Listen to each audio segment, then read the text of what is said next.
Tim, thanks so much for the time. Great to visit with you. Oh, thank you very much, Coach. I appreciate you having me on the show. Hey, I got to tell you, the first time I ever saw you play was your freshman year. You guys were over at USD. You guys came out in a press that night. It was one of your very first college basketball games, and I was so impressed with what you brought to the table. Unfortunately, those legs just haven't cooperated in your career. Yeah, it's been a constant battle for me, kind of back and forth. Just I've been constantly supported out here, and mental toughness is definitely something that I feel like I've had to integrate into my game. I had it before, but I feel like it's tougher more than ever now that I've kind of gone through this process of going back and forth and being injured and being hurt and kind of coming back and rehabbing. I feel like it's made me a tougher person overall, and I feel like it's allowed me to have some success off the court as well. Hey, Tim, going back to coming out of high school, you were very well thought of. Of course, I think a lot of people that have followed basketball for a long period of time. Your dad, Lonnie Shelton, had a great college career and also had an outstanding NBA career. And, there were big things expected of Tim Shelton when you came to San Diego State. Where you're at right now physically and all the work that you've put in just to get back on the court, how would you gauge it percentage-wise or are you at 85%, 90%, 75%? How would you gauge it? It definitely fluctuates. I mean, with microfracture surgery, it's really tricky. You can do a lot of different things and try a lot of different methods, but it's never really the same response for each person.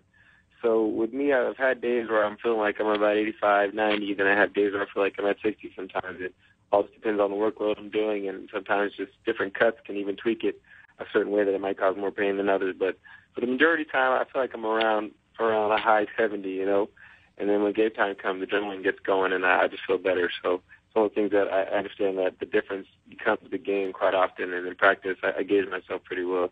How much are you able to practice during the week?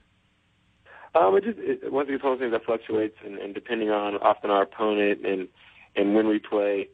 So I don't know. I kind of step in and out as I kind of see fit. It's kind of the benefits of being a fifth-year senior. His coach knows me pretty well, and I do a pretty good job staying attentive on the sideline when I'm not in. So I'll step in a lot of the walkthrough things we do, a lot of 5-0 stuff. I don't do too much full court up and down.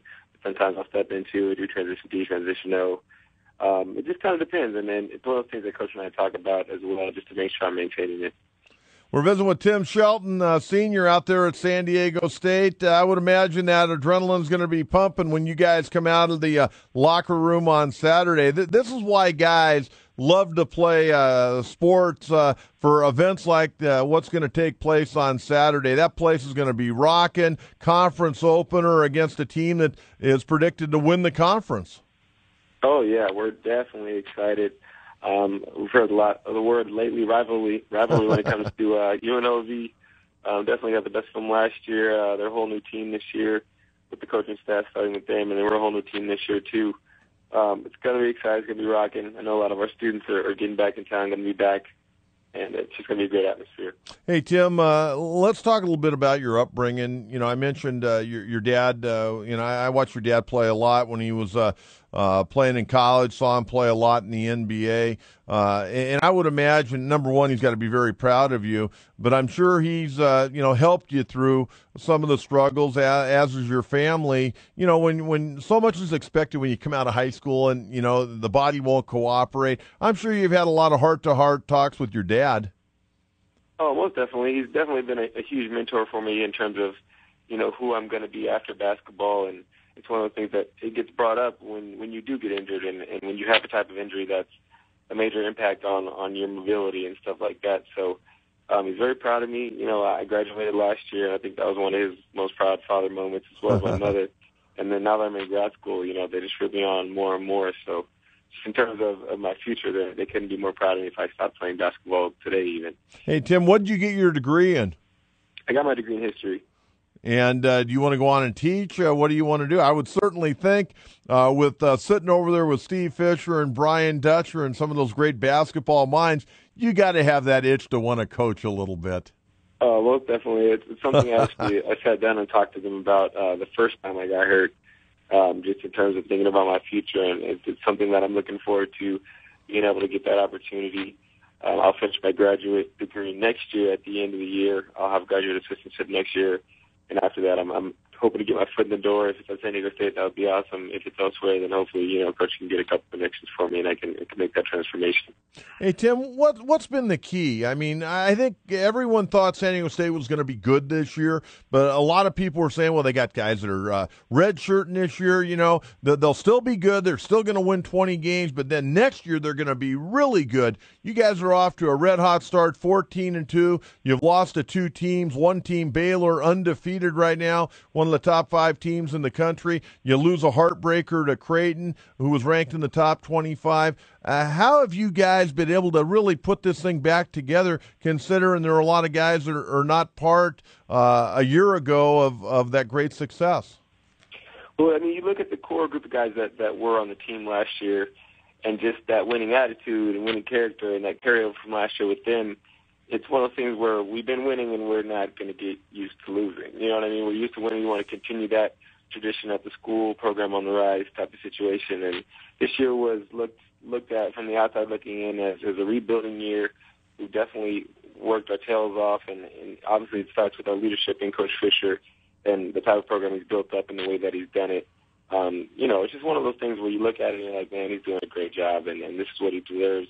And so far we played well. You look at a lot of the games we've had, they've been close. They could have gone either way, but a lot of it comes down to little things, and I feel like that's just kind of one of those things that goes to our coaching staff. They've done such a great job teaching us things, and we picked it up pretty quick, especially with this new group of guys that we put together.